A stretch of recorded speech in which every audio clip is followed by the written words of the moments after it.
Dicho eso, entonces, veamos ahora qué pasa con las neumonías virales, sobre todo la neumonía COVID. Acá vamos a hablar de todo lo viral, ¿ya? Entonces, neumonía COVID y vamos a compararlo con la influenza. Entonces, nosotros sabemos que este bendito SARS-CoV-2, ¿no? Este SARS-CoV-2, ¿no? Que requiere su receptor AC2 para el ingreso. Acuérdense que ningún virus es capaz de vivir por sí solo, si es que lo que tiene es vida realmente. Eso siempre se ha discutido. O sea, requiere, acuérdense que las partículas virales, ¿no? O las copias virales requieren siempre el interior de una bacteria o de una célula del cuerpo, en este caso de la célula de un cuerpo, para poder reproducirse utilizando, ¿no? El material genético del huésped y utilizando sus enzimas para poder formar nuevas copias. Para ello, fundamental es que tenga un receptor de ingreso y el receptor es el AC2 básico. Entonces, la pandemia que causó el SARS-CoV-2 ha sido la pandemia más importante, obviamente, de este siglo y es un tipo de beta coronavirus procedente básicamente de los murciélagos. Hoy en día ya lo tenemos como patógeno humano. Utiliza, como decíamos, el AC2 para ingresar a la célula y la transmisión fundamentalmente es inhalatoria, persona a persona. ¿Ok? Fosas nasales, membranas mucosas, incluso los ojos. La clínica clásica de una neumonía COVID. Entonces ya sabemos que la neumonía COVID, el COVID es uno de los 4 que tenemos que tener siempre presentes dentro de las neumonías virales. En las neumonías virales tenemos influenza para influenza, ¿no? Adenovirus, sincitial respiratorio y COVID, ¿no? Los SARS-CoV-2, ¿no? Los coronavirus. Entonces, en los coronavirus. Y sobre todo va a producir entre 2 y 14 días, promedio 5 días de incubación, va a producir un cuadro inicialmente, ¿no? Inicialmente con fiebre, tos, disnea, ojo que no febrícula, generalmente suele ser una fiebre alta, tos, disnea, ageusia, el paciente va perdiendo la capacidad, ¿no? Tanto de oler como de tener sabor, anosmia, de oler, ageusia, de sentir el sabor de las comidas, dolor de garganta, mialgias, miren lo que es variado, ¿no? Cefalea, rinorrea, náusea, vómito, diarrea, y empieza ya la fatiga a partir del 5º, 6º, 7º día, la confusión y puede haber incluso dolor al pecho. Recuerden que generó clínicamente un síntoma muy específico que era la hipoxia silente, ¿no? Recuerden la hipoxia silente que se podía producir al final de esta primera semana, hipoxia silente. Entonces el paciente parecía tranquilo y le ponías y de pronto estaba hipóxico a pesar de que no sentía síntomas de disnea. Esto se ve mucho en COVID. Diferencia con influenza, importante. La influenza cuando genera neumonía es brusco, es mucho más brusco. Suele hacerlo en 48 a 72 horas máximo. ¿Ok? Todos estos síntomas pueden aparecer, sobre todo la mialgia, la cefalea, ¿no? Muy intensa en la influenza, pero suele ser muy corto el periodo gripal y inicia rápidamente la disnea intensa a las 48 o 72 horas. Esa es la diferencia. En el caso del COVID clásico, COVID-19, generalmente esta clínica inicial suele darse la primera semana para entrar después a la fase neumónica. Entonces, esa es una diferencia importante con influenza. Ok.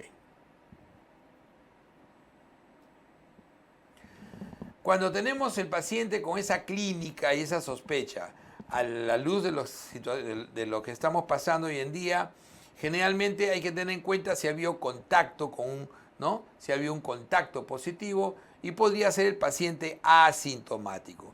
Cuando alguien tiene contacto con alguien que tiene COVID y está todavía asintomático, hay que aislarlo. Y al 5º día se le recomienda hacer antígeno. Acá hay una prueba importante. La prueba de antígeno es muy útil, sobre todo cuando es sintomático. ¿Ok? En cambio, en el que está asintomático se lo aísla y al 5º día recién se le hace el antígeno y se puede descartar. ¿Ok? ¿Qué pasaría si ese antígeno sale positivo? Continúa asintomático o puede convertirse en sintomático.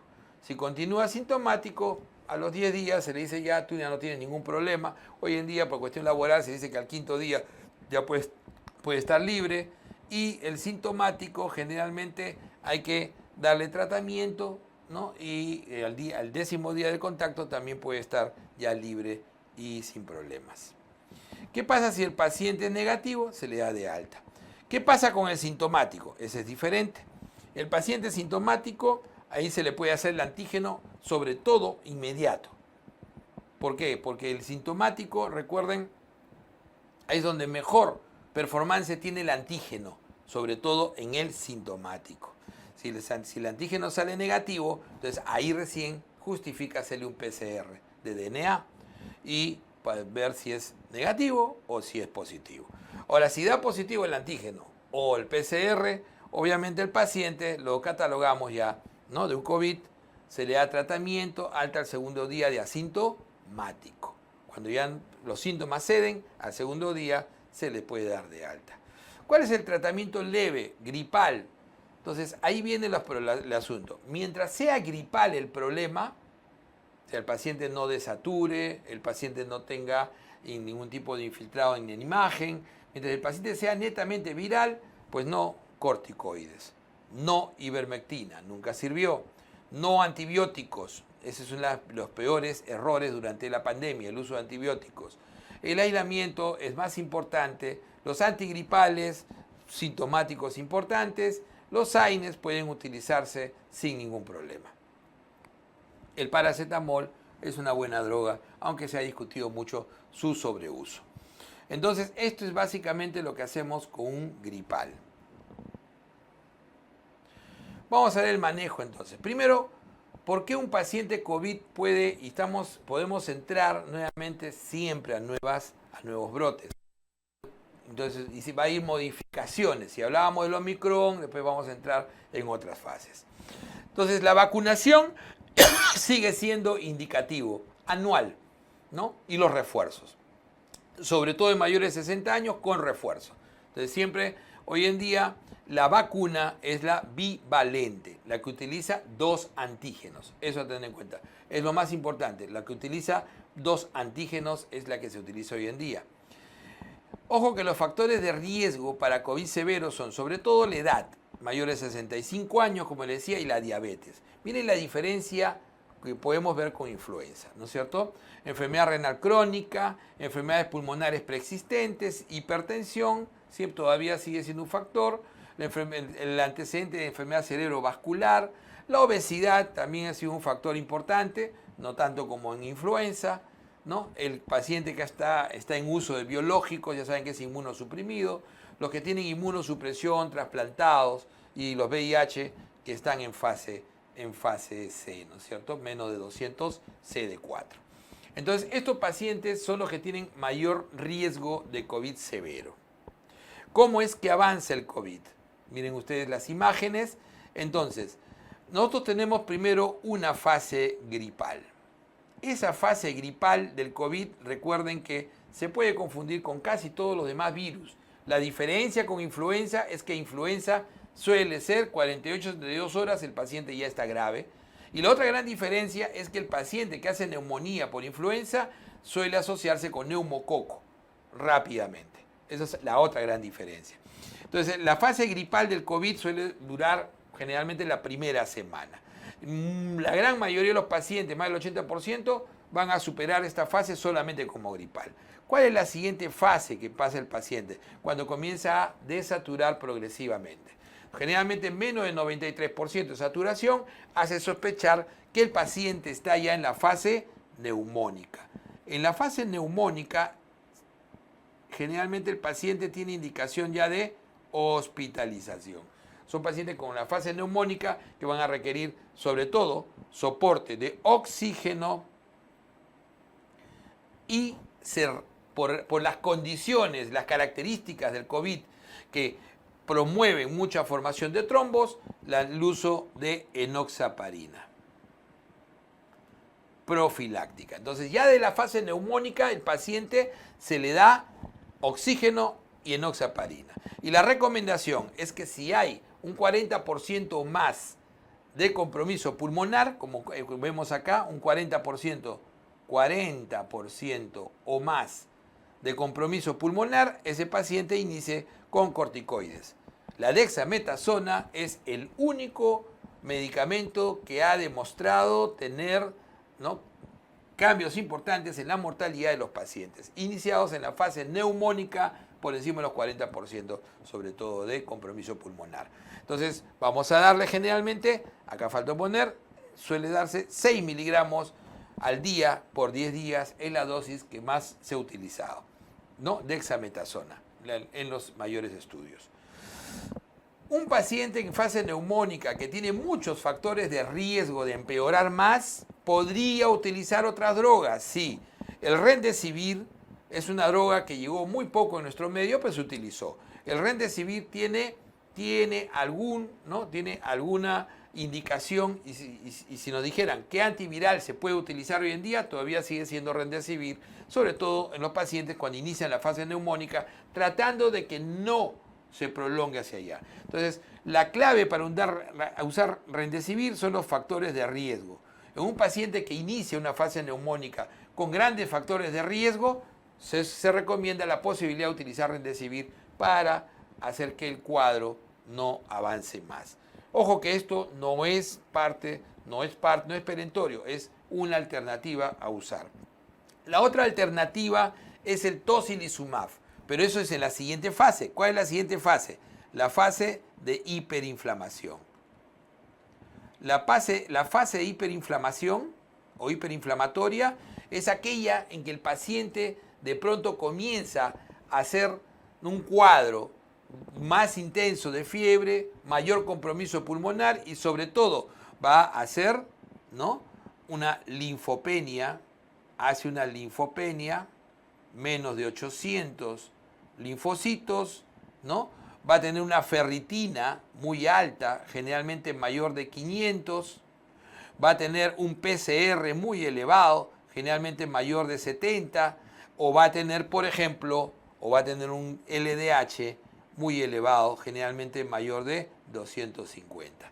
Entonces, un paciente que hace una fase hiperinflamatoria, que comienza a tener muchos marcadores de inflamación muy altos, se le puede hacer un dosaje de interleuquina 6 y probablemente podamos bloquear con tocilizumab, que es un anti-interleuquina 6. Entonces, tocilizumab se ha utilizado bastante y ha tenido variables resultados, pero la indicación es la fase hiperinflamatoria inicial, desde el inicio. Y de ahí, ¿cuál es lo otro que ha demostrado? La siguiente fase, lamentablemente muchos pacientes, hasta un 15% pasaron a esta siguiente fase, que le llaman la fase crítica. La fase crítica, ¿no?, donde hay la fase crítica y el paciente muy crítico, es característicamente el paciente que va a requerir ventilación mecánica y cuidados intensivos.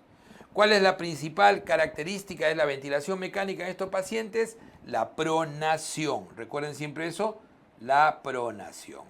La pronación ha permitido básicamente un buen reclutamiento de alvéolos y mejorías ostensibles en la mortalidad. Entonces son pacientes que recién requieren ahí. Y es en la fase crítica, después de 5 días, o sea, mayor o igual a 5 días, donde los pacientes usualmente ya requieren antibióticos de amplio espectro o antifúngicos de amplio espectro, porque las mayores complicaciones entrando a ventilación mecánica después de 5 días son infecciosas. Entonces acá donde recién entraban los antibióticos y antifúngicos. Muchas veces, ¿no?, Aspergillus ha sido el asesino de estos pacientes. Recién el antibiótico entra en la fase crítica y tardíamente, de 5 días o más. Entonces hay que tener en cuenta eso. El antibiótico, a diferencia de influenza, donde tempranamente se usa en la neumonía por influenza antibiótico porque se asocia rápidamente a neumococo. Entonces, esa es la diferencia. En cambio, en COVID, aún en su fase neumónica, no requiere antibiótico. Aún en su fase hiperinflamatoria, no requiere antibiótico. Aquellos que utilizaron antibiótico precozmente tuvieron mayor mortalidad. Y eso está demostrado en sendos estudios. Entonces, esto es básicamente el espectro de lo que se debe manejar y cómo es la característica. Entonces, siempre recordando que influenza es más corto el periodo, más los factores de riesgo sobre todo son obesidad, asma y también adulto mayor y niño pequeño menos de 5 años, son los que más neumonía por influenza hacen. Y recordar que la influenza se asocia tempranamente a neumococo. Son diferencias ostensibles con respecto al COVID. Entonces, esto es manejo viral.